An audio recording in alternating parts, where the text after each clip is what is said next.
All right. Good morning, PTNS Daily Show. Happy Thursday morning. Hope your morning is off to a good start here. My name is Alan. I'm happy to be your host today on the Institute of Clinical Excellence PTNS Daily Show here on Leadership Thursday. A couple announcements. It's Thursday, which means it's Gut Check Thursday. Today, a little barbell work, just power cleaning today. So in 8 minutes, you're going to find a heavy single power clean. You're going to rest 4 minutes, and then you're going to do 20 reps at 80% of the heavy single that you found. I hit that workout Friday, tested it Friday, and it, oops, just lost Instagram. Oh well. And it hurt worse than I thought it would. Trying to lift that weight in a compressed time frame, and then 4 minutes seems like a lot of rest to start and then quickly evaporates. So hope you have fun with that workout. That'll be the last traditional gut check before Memorial Day weekend, which I'll spoil it, we're gonna post Murph as the gut check Thursday for next week for Memorial Day weekend. So hopefully you've been working towards Murph, getting used to that volume as Murph approaches. Speaking of Memorial Day weekend, super excited to get down to Lexington, Kentucky with Dustin Jones, Jeff Moore, and Alexis and Zach Morgan. We're going to be going to the Wild Health Conference Memorial Day weekend in Lexington, Kentucky. So maybe we'll see a few of you there, getting to learn a whole lot of stuff about metabolic health, and then also get outdoors and learn some cool stuff, like apparently how to make rope in a didgeridoo, which I'm looking forward to. So we'll be outside, sleeping outdoors Memorial Day weekend at the Wild Health Conference. So if you're going, we hope to see you there. Some courses coming up real quick. June 7th, you can join myself and Mitch Babcock for Clinical Management Fitness Athlete Essential Foundations. That's 8 weeks online, learning how to move a barbell, learning how to dose exercise, intensity, and understand the research supporting stuff like squatting and deadlifting in the clinic with patients. So join us June 7th online. If you're going to be out at a live course, you can join Zach Morgan this weekend in Aspinwall, Pennsylvania, which is right outside Pittsburgh, up in Minneapolis with Jeff for Circle Spine Management, in Milwaukee with Mitch for Fitness Athlete Live, or in Charlotte for Older Adult Live with Dustin Jones. And then some courses coming up in June. June 5th, we have Cervical Spine Management again out in Santa Rosa. We have Fitness Athlete Live in Bozeman, Rehab of the Injured Runner in Denver, and then Older Adult again out on the Eastern Seaboard out in Maryland. And then June 19th, we'll have Lumbar Spine Management down in Richmond, Virginia, and Older Adult Live again. Older Adult Live, basically every weekend from now until eternity. That one will be down in Phoenix. If you're going to be at that one, I will be there helping Christina out, so I look forward to meeting you and working with you that weekend. So that's what's coming up live course-wise. All right, let's talk about our topic, an idea, a concept, that is lost, I think, on a lot of folks, that we're not very good at, on the idea that leaders should hear and say no a lot. So this concept of getting better at hearing no as a leader or as a subordinate, and saying no either as a leader or subordinate. So I want to talk about 5 different topics related to this idea. The first is understanding and kind of maturing as a leader, a business owner, even as just a regular human being, the concept that we are uncomfortable with that some ideas are just plain bad. We want to be nice people. As physical therapists especially, we're naturally nice and cuddly creatures. We want to be nice and encourage dialogue and people to speak their mind and share their ideas. But we need to come to the realization that not every idea is good, which can be tough to hear and say. No matter how smart the person is that said it, no matter how well-meaning the person is that created the idea, some ideas are just bad. And we need to learn to be a lot more objective in evaluating ideas and concepts for their feasibility. If it's an idea for your business that could cause revenue loss, if it could cause brand damage, I think, especially social media, there is a lot of content out there causing a lot of brand damage that people perceive as no such thing as bad publicity, but downstream ideas causing a lot of brand damage when we're not sure how that will pay off.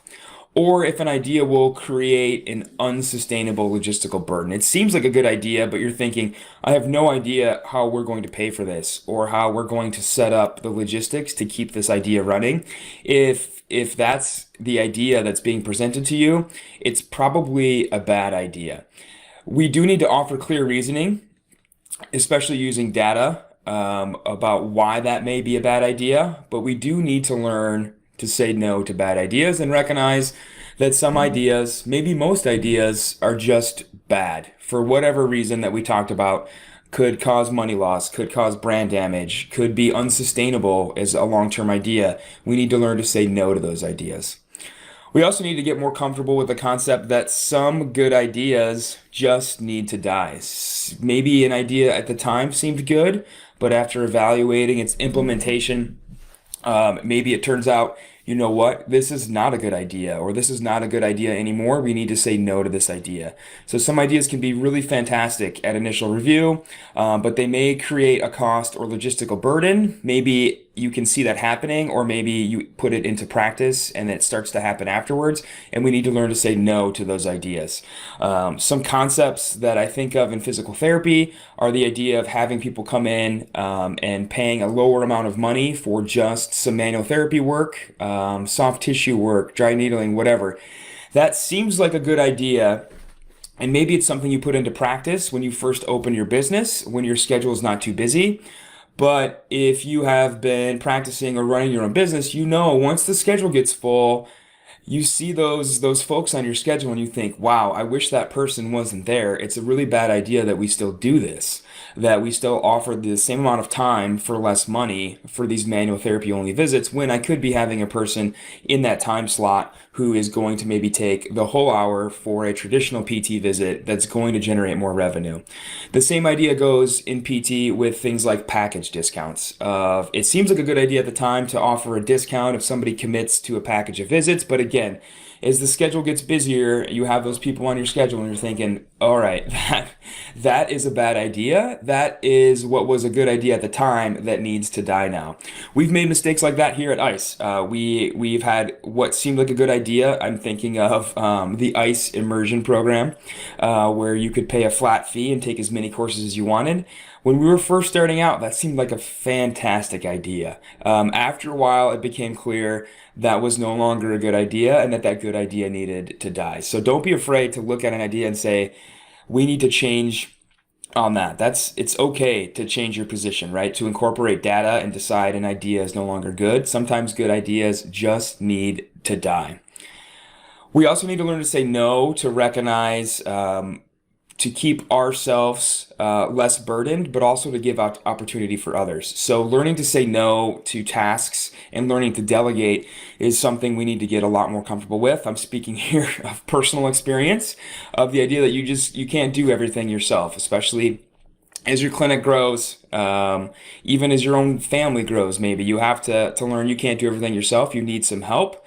If you say yes to everything, you will overload yourself, and you also take away opportunities from other people on your team, or even, again, in your family. Imagine if you always took the trash out, even when you had 16-year-old kids in the house, right? You're robbing them of that opportunity of learning how to do basic life tasks like make their own food, make their own bed, take the trash out. At a certain point, we need to get comfortable saying no to stuff to not only free up our own schedule, but give others the opportunity to learn and grow. So learning to say no to things, especially when others not only have the time, but the passion to do those things, is really, really important.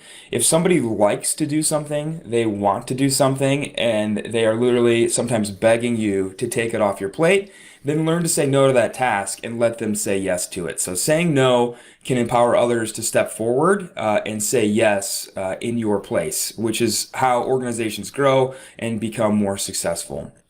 I think often of Jeff and I talk all day long on workplace, which is how we communicate. And we're often throwing ideas back and forth about a lot of different things. And just over the years, getting a lot more comfortable saying no to each other about both bad ideas and good ideas, and coming to the realization about that third point is maybe the most important, of saying no to stuff that you legitimately no longer have the time to do and letting others step in and take it. Now, these last couple points involve how to say and hear no, because this is the part that creates conflict. This is the part that we don't like to do as physical therapists, as people, as leaders, as followers. We don't like to say and hear no because that's where the discomfort comes in. So when you're learning to say no, first things first, and I've certainly gotten a lot better at this, listen all the way through first, consider all the variables, and then say no. Don't just hear an idea and think immediately, this is a bad idea, and say no, and try to nip it in the bud. Let it play out and then say no. But don't just say no. Defend your no. I can't think of anything worse that I hate than the idea of, well, I'm the boss, so I'm in charge, and what I say goes. That doesn't fly with most people. You have to defend your no. You have to end a no with encouragement. This is why I'm saying no. I think maybe, though, if you changed this, which would influence this other thing downstream, this idea would be a lot more solid. Be clear that it's the idea that you don't like and not the person, and that if possible, the idea could be changed a little bit to become a better idea and then could be implemented. But be clear, it's the idea, not the person that we don't agree with. And on the topic of being clear, be very clear that you're saying no. If you hear an idea and you think, no, no, no, no, no, I hate that. Don't say maybe. Don't say, let me think about it. Those are all things that are confusing to the other person. If your inner voice is screaming no, then say no. And then defend your no. Offer some encouragement in some ways that the idea could be improved. Now, hearing no is something that unfortunately over time, most leaders get increasingly uncomfortable with hearing. I love this quote from Andy Stanley, who's big into leadership and motivational speaking and that sort of thing. But I love this quote from him. Leaders who don't listen to their team will eventually be surrounded by people who have nothing to say. So if everyone on your team thinks your ideas are great and they never pose any opposition to anything you propose or do, bad news, you've accidentally hired the wrong team. You have a bunch of yes people on your team, and hearing no, being told no on your ideas is better for long-term growth than being told that everything you do is great and that there's no possible way you can improve. That's not how we get better as individuals. That's not how businesses and organizations get better with the folks inside of them. I think of my fiance's job is a little rough right now. They have not had raises in a few years. About half of her team has quit. Her direct supervisor does not want to say no or hear no. She does not want to say no to the folks above her who are saying, tell those people they can't have a raise. And she doesn't want to hear no from the people below her who are saying, no, we need a raise or we're going to quit. So what's happening? The entire department is collapsing is what's happening, right? So being uncomfortable hearing no and saying no can really have disastrous consequences for organizations. I think as people, we don't hear no enough. Society in this day and age is kind of touchy-feely. We've been conditioned that everyone's idea is great, everybody gets a participation trophy, and that positive feedback is more important than being told you don't have a good idea, which can be really harmful to personal growth, to business growth, to growth in general. And what that creates is that we often live in these echo chambers of our own creation, where our friends, our social media feeds, our workplace is just filled with people who are always telling us that's a good idea, that we're always being told yes, which is great for our ego. You feel fantastic when everything you say people love and they tell you your ideas are great. But again, that leads to really stunted long-term business growth and actually becoming successful at anything you do.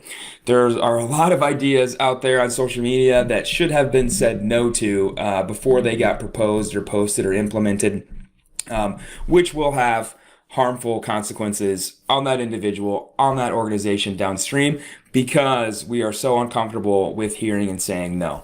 So most of the decisions in your life, most of the things in your life, you should hear no about, or at least no, not yet, or no, fix this, and then I think it would be a yes. We should get a lot more comfortable hearing and saying no. We should be a lot more comfortable with the idea that some ideas are just bad or they're bad at this current time. and that it's okay to change our mind with what maybe seemed like a good idea at the time is no longer a good idea, and that it's okay that sometimes good ideas need to die the same as bad ideas. And then recognizing saying no to things lets others step forward and say yes, which creates growth within your teams and your organization. So getting comfortable with hearing and saying no a lot is a very important concept. We'd love to hear how you've gotten better at hearing no, saying no in your own personal life, in your organizations. Sorry for those listening on Instagram. The feed died out, but I'll get that cross posted over there. I hope you all have a fantastic Thursday. Have fun with Gut Check Thursday. If you're going to be at a live course this weekend, have fun. If we'll see you at Wild Health down in Lexington, we're looking forward to a great Memorial Day weekend. Other than that, have a great Thursday. Have a great weekend. Bye, everybody. Hey, thanks for tuning in to the PT on Ice Daily Show. If you enjoyed this content, head on over to iTunes and leave us a review. And be sure to check us out on Facebook and Instagram at the Institute of Clinical Excellence. If you're interested in getting plugged into more ICE content on a weekly basis while earning CEUs from home, check out our virtual ICE online mentorship program at ptonice.com. While you're there, sign up for our Hump Day Hustling newsletter for a free email every Wednesday morning with our top 5 research articles and social media posts that we think are worth reading. Head over to ptonice.com and scroll to the bottom of the page to sign up.